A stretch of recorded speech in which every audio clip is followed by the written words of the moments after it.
Today I want to talk to you about how yoga techniques can really help you when you are in emotional turmoil. The word yoga, of course, means to unite, and the things that it's uniting are the body, the mind, and the spirit. And the purpose of yoga, doing the whole thing, is really to stop the cessations of the mind stuff, to really achieve a very calm and centered mind, body, and spirit. So if you're feeling emotional turmoil, then this may be for you. The first step, I think, is really engaging with ujjayi breath, or sometimes it's known as oceanic breath. And it's a way of making the sound of the ocean internally. And the sound is very important because it helps your mind focus on that soothing sound, and rather than kind of concentrating on all those other things that may be worrying you. The second thing about the breath is that when you are stressed, your breath tends to go much quicker.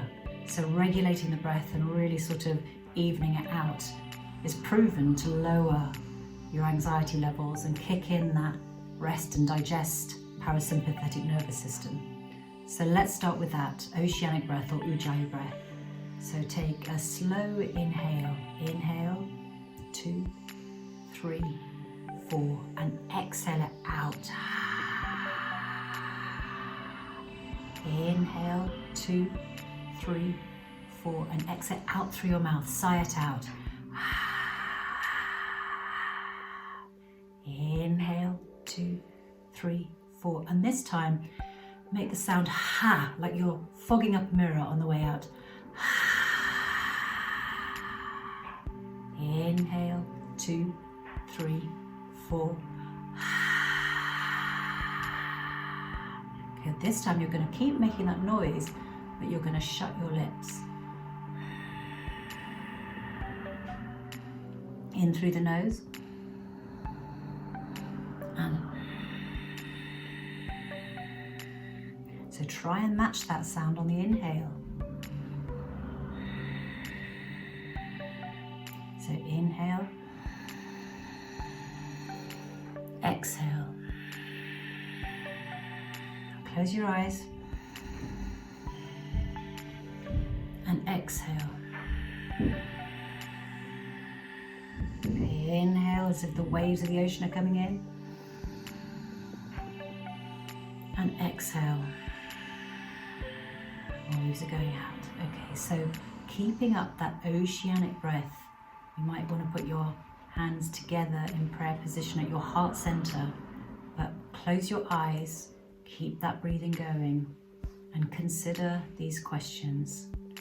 If you're in emotional turmoil and you've got 101 things going around, 101 feelings going around, then just stop and be present and examine what is here now. What am I experiencing? What is going on inside me? So keep that breathing, inhaling, exhaling, inhale, exhale.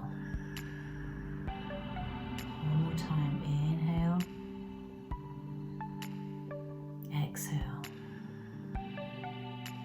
So with those things that you've identified, hopefully you've identified what is here now. Now the next thing I want you to do is think about, where do you feel that in your body? Is it your heart center? Is it your throat? Is it in the pit of your stomach? Just take a moment to notice, scan your body, kind of put those feelings together with where they're manifesting, if they are manifesting with parts of your body.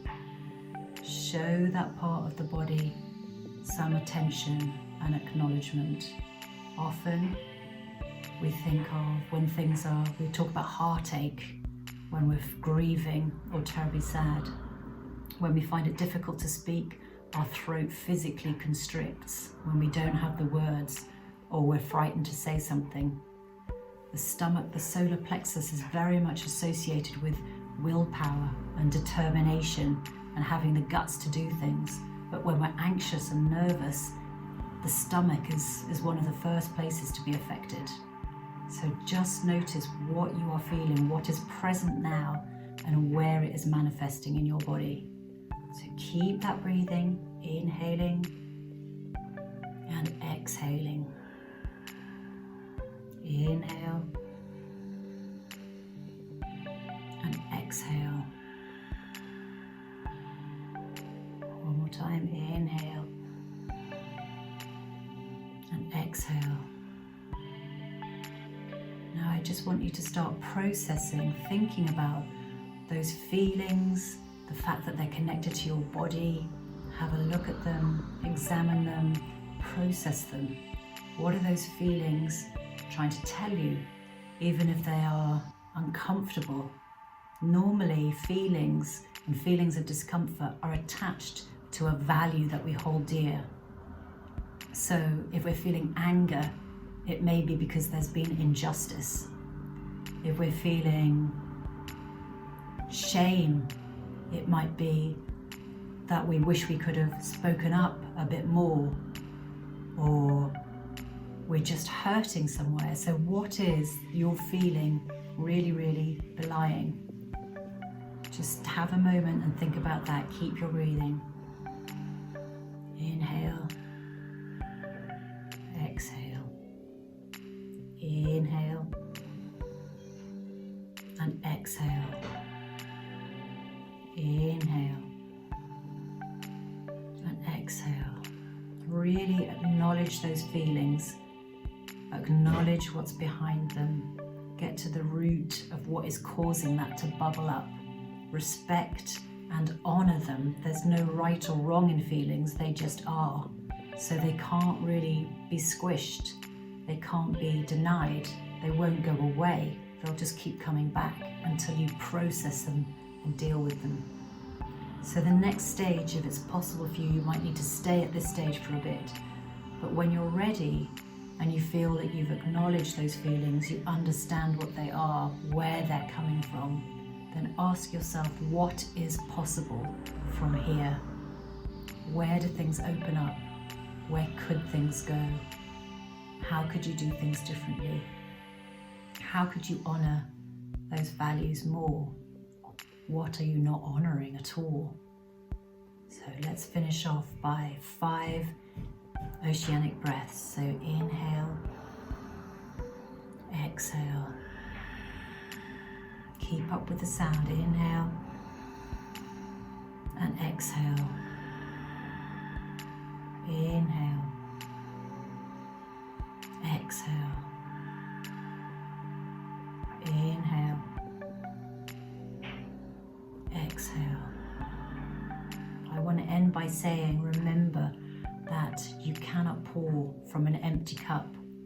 What are you needing? What are you needing? Not what other people are needing.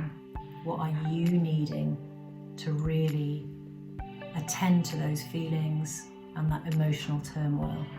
Is it self-care?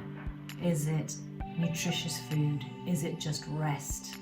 Is it a companion? Is it an ally? Is it some support? Whatever it is, you deserve to have it. I want you to go out and get it. Namaste.